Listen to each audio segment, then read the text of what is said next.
Welcome back to Steamboat Real Estate and Investing, your inside track to real estate, mountain living, and intelligent investing here in Steamboat Springs, Colorado, with me, your host, Ryan Cox. I hope everybody had a wonderful holiday season. Happy New Year, happy 2026. I hope this new year is off to a great start for you, and hopefully you've set some good goals and intentions. I am super excited about today's episode. We are going to be speaking with an iconic Steamboat power couple. We're going to hit on all things Steamboat, from Olympics to Winter Sports Club to raising a family here. Talk a little bit about Steamboat schools, and of course, we're going to talk about real estate and construction. So let's jump straight into the podcast. Okay. All right, welcome back to Steamboat Real Estate and Investing. I am joined by two Steamboat legends today, Nelson Carmichael and Caroline Lalive. How are you guys? Good, Ryan. Doing well. Good. How about you? Doing great, thanks. Doing great, thanks for making time to chat today. You're welcome. Sure. Pleasure. Thank you. So we're sitting here in Nelson and Caroline's beautiful home. We're going to talk a little bit later about their ventures into construction, but maybe just to start, can you tell us a little bit about your time in Steamboat and kind of your upbringing? Nelson, I think you moved here when you were around 11. Caroline, you moved here when you were around 16. Right. What did it look like when you moved here, and how does it compare to Steamboat today? Yeah, we moved here as a family in '77, and it's funny. It was quite a bit different, not as built up, of course, but it's the same feeling. It's the same big valley, and so you have this idea of space, and the Western culture is still very much here. So those parts are the same. The ski area has grown up quite a bit. It was a huge ski area to me when I came. Yeah, 11, 12, 13. It was a big place for sure. Yeah. And that's changed and grown up, and town too, and businesses and all that's evolved, but it's not like it's not just massive sprawl all of a sudden either. So it kind of still has that same smaller town feel. And you moved from New York? Yeah, Western New York. So Buffalo and then Niagara Falls, New York. Yep. Okay. Yeah. So that was a bit of is it fair to say, an upgrade to snow quality? Yeah, for sure. Yeah. I knew how to ski a little bit back there, but we didn't go. We went a couple times a year to just small places. We had never been out west to ski, or my parents knew how to ski and took us as kids a little bit, my sister and I, but we weren't a big skiing family by any means. So this was it was basically all new and different, to have true skiing like this. Amazing. And Caroline, you moved in high school, right? Yeah, I was starting my junior year. We moved, August of that summer. So I went right into my junior year up, was called Whiteman. It's the Steamboat Mountain School. And I grew up in Tahoe, so Northern California. So I grew up in a ski town. And we had a brief interlude. My dad had a good midlife crisis and we moved to Oregon, actually. He bought a pear orchard. And we lived in Oregon for 3 years. And then my dad realized he didn't want to be a pear farmer. And then we moved here. But yeah, I was, having grown up in a ski town, I think that part was pretty familiar. But I do even remember, and at 16, you don't really have a good grasp on like the quality of a community. I feel like not as much as you do as an adult with kids, but I remember even at 16 being like, oh, this is so cool. This is like a real town. And we lived downtown, so we would walk or bike to Howelson for skiing, and everything was just so centrally located. And then just the whole community sense. I remember thinking that was really unique and something that I hadn't felt like I had experienced before. Yeah. And did you both plug into Winter Sports Club right away, right when you moved here? Basically, I did, but I was still learning how to ski, so I could go down the hill, but I couldn't do much. I couldn't turn really. So you started at 11. Basically, yeah. Like I said, I could put the stuff on and I could go down the hill, but that was about it. I was literally still learning how to turn and stop every time. So just getting down there and figuring out what kind of program might be available. We just ended up at the sports club because that's where you go. Okay. So I started pretty early, and really the programs at the time was either Alpine racing or it was Nordic, either jumping or cross country. So I signed up for Alpine and was trying to figure out how to go around gates and be some sort of a racer. But again, I really didn't know how to ski very well. So I did that for a couple of years, and then I just learned how to ski better and following friends up on the mountain. Those few years too. And then I saw freestyle, and that was starting up, that program, which actually started the summer at first, but with trampolines and water ramp down at Howelson. And then they started the winter program. And so I slowly got into freestyle as I was kind of meeting more friends and learning about skiing. I thought that's really more my style, what I wanted to do. Yeah. And that was all through the club. Yeah. So all through high school. Yeah. It was all with the club.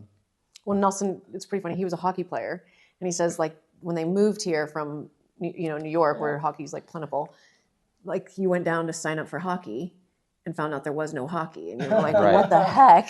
Right. So I thought we were in this winter There was no rain. wonderland. Oh my gosh. No, there was some. They said, well, there's sometimes an outdoor rink. It depends on the snow and depends if someone's hosing it down or plowing it out. Yeah, and so there was definitely nothing for kids for hockey, and I thought it was very odd. I thought we were in this winter wonderland, and what do you mean there's no hockey? But it was just, again, it was 77, 78.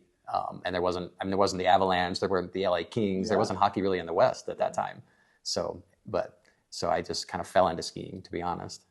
Wow, I had no idea. That's great. Great story. And Caroline, what about you? Did you plug straight in? And was that I mean, that's why we moved here. Yeah. We moved here, I mean, in full honesty, I think, for the Winter Sports Club and schools. But my parents had been looking, because I have two younger siblings and we all ski raced. And so my parents really were looking for like a really good community with good schools and good skiing. And where I grew up in like my trajectory, you either like went to a ski academy like back east, or you were in like a pretty good ski club. So that was a big focus for my parents. So Steamboat fit the bill. For one, my parents didn't want to send me away to an academy. I feel very fortunate that we landed here. Is there any other town that has anything that comes close to Winter Sports Club in Colorado, in the Rockies?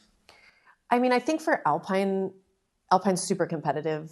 Like you look at Vail, Aspen. Sure. So for Alpine, there's very competitive programs, but I think where Steamboat and the Winter Sports Club is so unique is the depth of the program. So for all the sports all together, that really doesn't exist. Okay. Where you have, Nordic, freestyle, snowboard. Throughout the whole country, that's really, I think, unique. Alpine is very competitive. I think throughout, there's a lot of programs that have good programs, but I remember being 16 at Howelson and like seeing all the sports all together all at once and thinking this is so cool. Yeah, there's nowhere like this. Yeah, it's I think one of the cool things is it's so accessible to everybody who lives here, right? But at the same time, it can be so rigorous, and you can get that depth and really trend towards that elite athlete. Right, there's huge opportunity, and we say that all the time, like whatever kind of avenue or course you want to go down, there is really opportunity here. Yeah. So I brought my cheat sheet, and please tell me if any of this is incorrect. Okay. But so Nelson, you were a U.S. freestyle ski team member in the 80s and 90s, two-time World Cup Grand Prix mogul champion, 12 World Cup victories, 6-time U.S. National Mogul champion, and you have a ski run, of course, named after you. That's right. Are you still doing you're still doing the clinics, right? I do, yeah. I do a free bump clinic, usually Sundays at 1:00 on Nelson's Run, as you mentioned. So find Nelson this winter. Get your free clinic. It's pretty easy.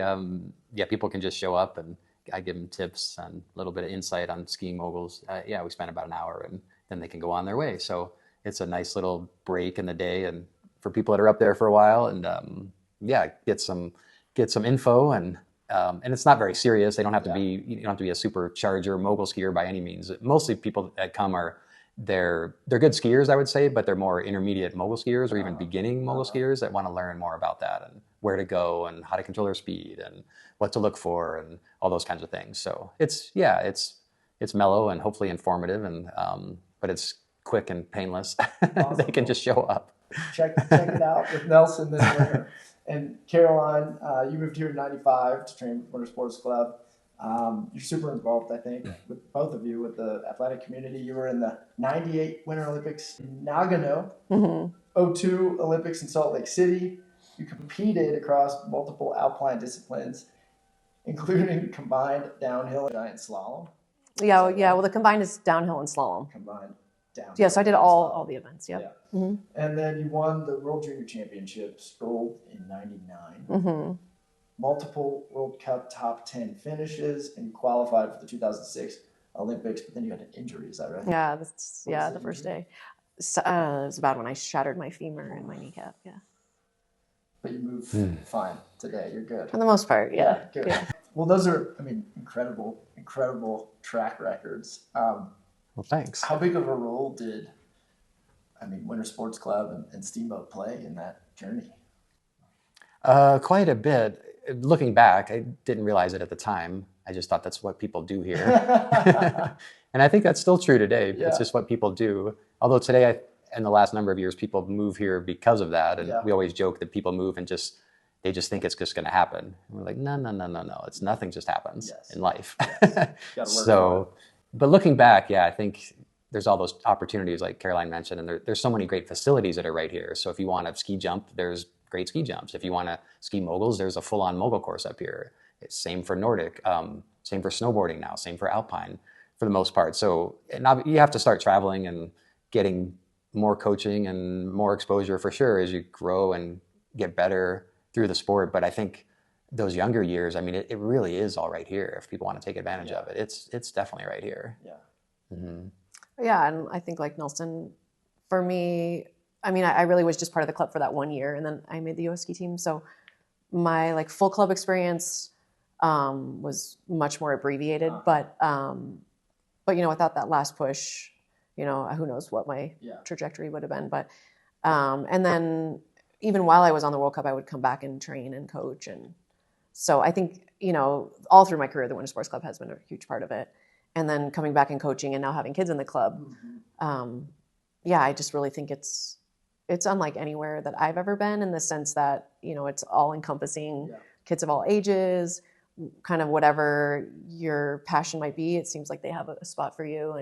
And if you are wanting to be an Olympian, that's absolutely a possibility. But also if you're just wanting to like dip your feet in like Nelson to start, I think that they facilitate that too. So it's pretty unique that way because it's really hard if you think about it to accommodate the highest level and entry level. Like that's pretty difficult. A wide breadth. It's pretty hard. Talent. Right. To be able to cultivate that entire breadth is pretty unique. Right. So you guys were sharing the other day a couple of cool stories from your travels during your competing years, but also afterwards. Was there for either one of you, maybe it's the same moment or different moment, but was there any moments in particular that really stand out as you look back and reflect on those years, just as far as how it shaped who you are or, just a really unique, memorable experience that stands out above the rest? Oh boy. I mean, people talk about the Olympics for sure. Of course. And what is that like and what does it feel like? And it's kind of, I usually say it's a little bit odd in skiing that those are, of course, huge memories, but during a course of a year, we're skiing and competing, racing these same places over and over and with the same competitors over and over. And the Olympics kind of just happen to be another event on the schedule when you look at it for the year. So it's not like all of a sudden it's not like we train and then all of a sudden just, okay, now we go to the Olympics and we meet all these people for the first time and we see this course or this venue for the first time. It's not really like that. It's like, well, but on the other token, it's the thing and everybody knows that. Yeah. So it's kind of this two sides of the same coin or whatever the expression is, that yes, it is different. It's special. Everybody knows it. And that's the thing that you'll probably be remembered for, the things that people will see. Although as a participant in it, it's not that much different. Sure. Yeah. It's as just an athlete, it's another competition. Yeah. Right. It really is. And it's kind of right in the middle of the schedule of that whole year. But then looking back, then of course those are big moments, an opening ceremony, it's a big moment. I mean, you watch it on TV and wonder what that's like. And then all of a sudden you're there and you're in the middle of it, or a medal ceremony or work television that's around, or it's just a much bigger scale. Yeah. You walk by newspaper stands and they're on the newspaper. And today, of course, it's much more social media or instant videos of whether YouTube or Instagram or something. So people are seeing it more, but I think especially in that day when the media world was smaller and all of a sudden we had all this attention and it was obvious. Yes. It wasn't like you had to go find it. It was, there we are. So those are big moments, I think, looking back. Yeah. And then something I didn't expect and I didn't know that any of that was going to happen. So those are big moments, to look back on. Absolutely. How about you? I think similar. It's interesting because my Olympic experience, I felt like it went opposite of Nelson. So like I was heavily favored to win a medal and I ended up not doing so. So it's funny, like my Olympic experience is one of like more frustration and kind of heartbreak. But still, I mean, it was an amazing experience, but it's a little bittersweet. But yeah, I think the hard part is is that there is so much emphasis on one event. So you think about it, it happens once every 4 years. Yeah. For me, like my events, it's like a minute and a half long, and like that's it. And so that also puts it into perspective. Like if you have one little blip, you're out, and that's it for 4 years. Sure. And it really gives credit then to the people that do maximize and capitalize on that. It's pretty phenomenal. But then, yeah, like Nelson said, then you have so many other events in the scheme of it too that, that don't get that recognition. So yeah, it's always a bit of like I don't know. For me, it's more bittersweet. Nelson's the one that came home with the medal, so he's like. but obviously, zooming out, you guys have both, in your own right, had incredible success in your careers. Yeah. But that's really interesting. Yeah, mine still haunts me. Yeah. Hopefully, you're not waking up at 1 a.m. thinking about it. No. Once in a while. It's definitely still. It still bums me out for sure. Well, you guys had that amazing competitive run, and I would imagine at some point there was a conversation, or maybe it was a given of, where do you guys also, obviously, in the midst of that met. When did you get married? 2012. 2012. So we'd known each other. There's funny, we have pictures. I was 18. So we'd known each other for a really, really long time, but obviously our paths were totally different and timing was different. But yeah, so I have known Nelson a really long time. But yeah, we got married in 2012 and yeah, so. Was it a given? Was it assumed that you would be in Steamboat together before you were married or once you married, or was that a deliberate conversation of like, where are we going to be? Where are we going to land? I think we just always knew we'd be here. I think so, yeah. I think too, because we were both so established. Yes. Nelson was older. I was older. I was in my mid-30s when we got married. And so I think that was also part of it. Like we were, established. So it wasn't like, where are we going to go now? I think it was just, the kind of joining of our lives that were already here. And of course, now you guys have kids. How old are Hugo and Freya? Yeah, Freya just turned 10. Yeah. Hugo's 7.5. And then Nelson has an older son, Noah, who's 28. Yeah. And Hugo and Freya are both in Winter Sports Club, is that right? Freya's not this year. Okay. She just wanted to take a year to actually ski with mom and dad, which, nice. Yeah. Gotta love that. Yeah. And then Hugo wants to do it all. So jumping, alpine, snowboarding, you name it, Hugo wants to do it. Hockey. Awesome. And from a school perspective, did you guys, they're at the mountain school, right? Right, yeah. Did you guys, have they been there kind of from the get-go, or did you look at the options? I'm just curious, how'd you land there? Yeah, Freya. So Freya, I went to the upper school, so I have always had like a huge affinity for the mountain school. Yeah. Of all my like school experience, and I lived in Europe, I went to school in Europe and college, and for sure I look back on just those 2 years of high school with like such a fond recollection. It was such a great experience. So I think I've always had a big affinity for the school and been a huge supporter of the school. And then Freya was like a COVID kid in the sense of school. Yes. And so I remember like schools, kids were like in masks and doing Zoom, and we talked, and I was like, there's no way I want our kindergartner to do Zoom school. Yes. It's not possible. It doesn't work. Yeah, I was like, it's not going to work. No. So, and they had a little bit more progressive approach for the school experience. And so that was like a big push for us for Freya to go there in kindergarten. And I had been part of like a huge capital campaign for them like a couple years before, and like went through the whole school and as they were like revamping kind of their, not image, but kind of their, they were rebranding. Exactly. Yeah, exactly. And I was kind of a part of that. So I got to see a lot from a different perspective. And so that was kind of the first conversation, like we should really pursue this. And and so that's where we kind of ended up there. So it's been great for our kids, and the fact they love school. That's a huge bonus. I think that in addition to, and sometimes they're kind of bolted together for families, but the mountain school as a alternative schools is a really big deal for a lot of people who are moving here or who have moved here. It seems like the school's grown. Yeah, for sure. It's definitely grown a lot. And there's ebbs and flows. I remember the upper school, there were years where they had less students. And but I think for the most part, they have a really strong program. Yeah. So I'm curious, kind of seeing Steamboat now through your kids' eyes.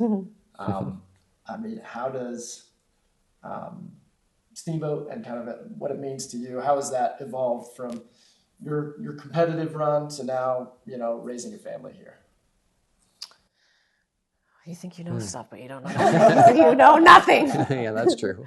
I mean, it's funny. I always say, like, skiing and competing, that was the easy part. Yeah. Like, this parenting thing is not for the faint of heart, man. No, it's exhausting. It's so humbling. As you know. It's so humbling. Humbling, exhausting. I mean, it really is. It's all those things. being two really driven people, and we've always kind of been the masters of our course, you know, and worked for ourselves, and kind of, in a lot of ways, we're able to create our own course, and then you throw two little people in that have the mind of their own. You're like, okay, Right. yeah. You're like, wait, I don't have the final say here, but so it's so humbling. Yeah, true. Yeah, but they, I mean, you know, it sounds like they enjoy doing a lot of the things that you enjoy, and that's a good outlet. Yeah, that part's great. Kids. Yeah. Yeah, and there is so much to do for kids here, as you know. I mean, whether they're in skiing or not, but outside of that, there's tons of things here, and lots of young families and young kids, and I think tons of outlets and activities and sports and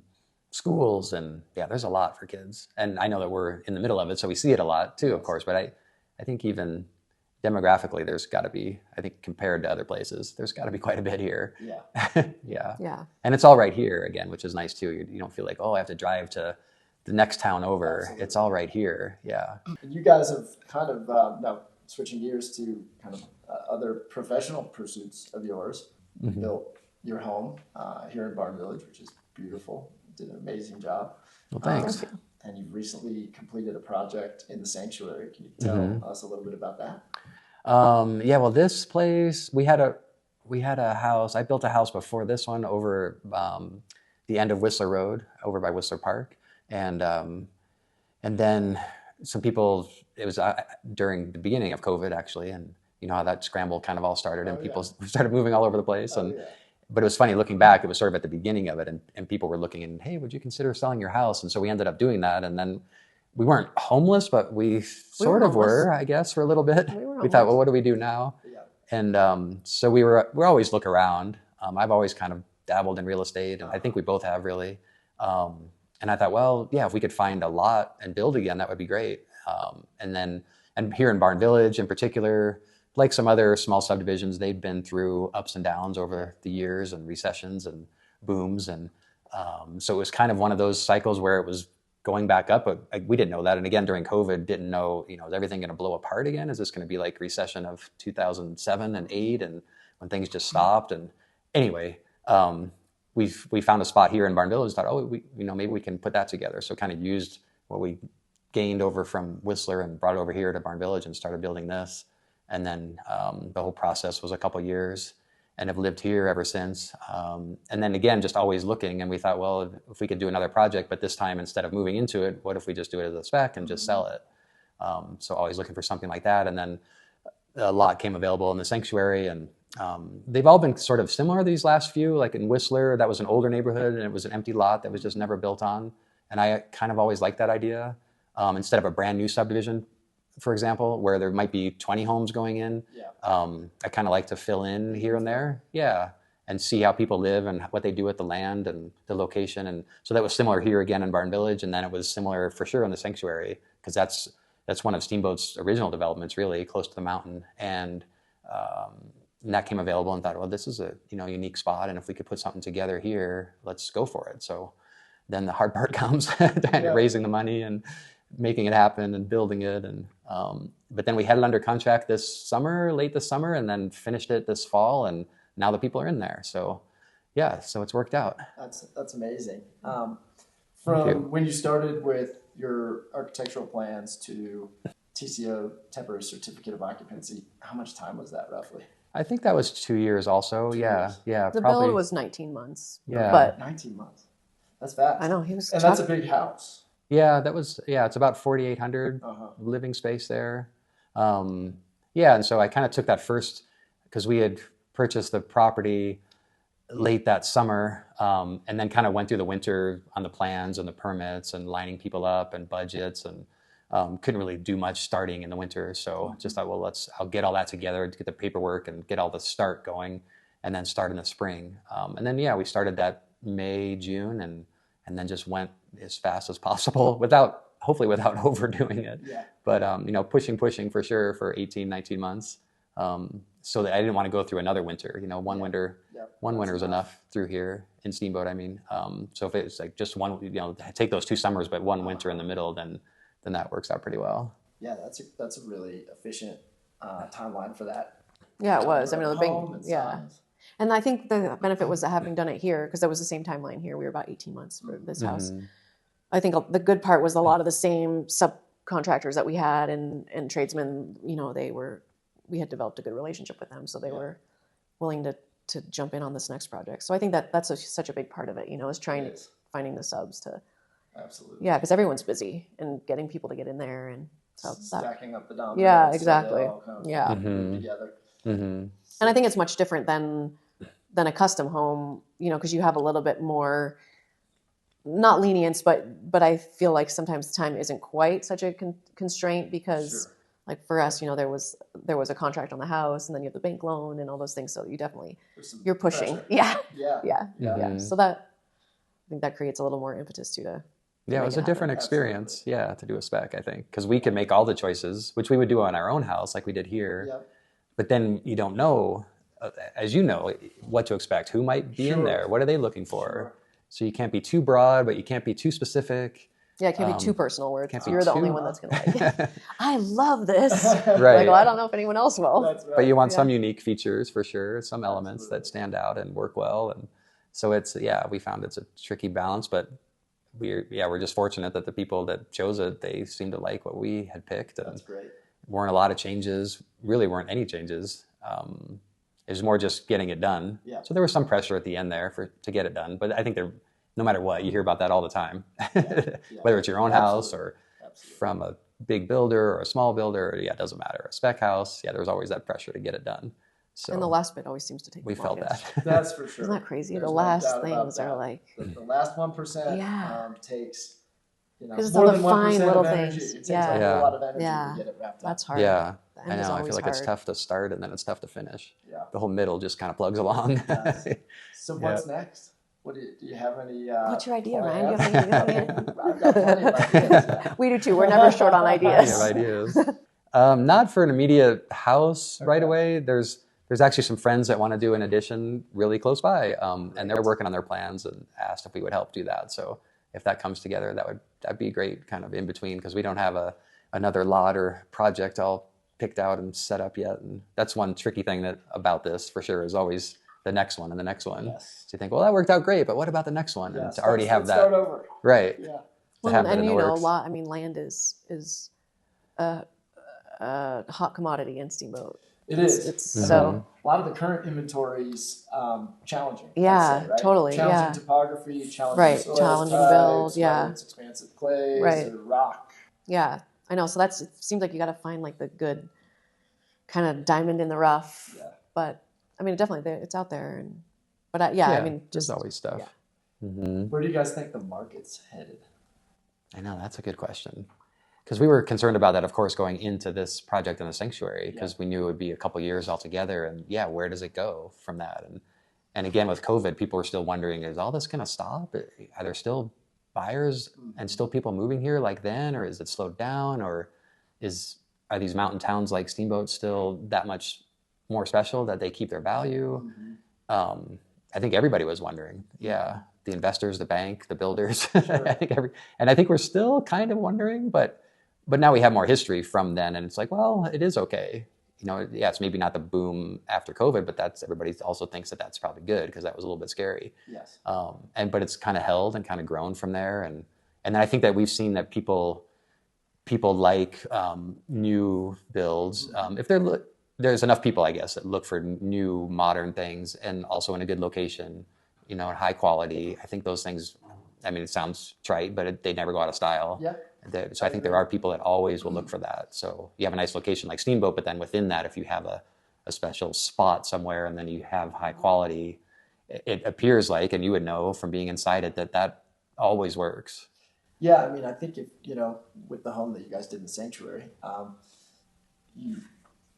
the market there, as far as inventory, is pretty shallow. There's not a lot of that. There's like no new builds. Yeah. Especially right now, the new builds have, of course, really slowed down since COVID.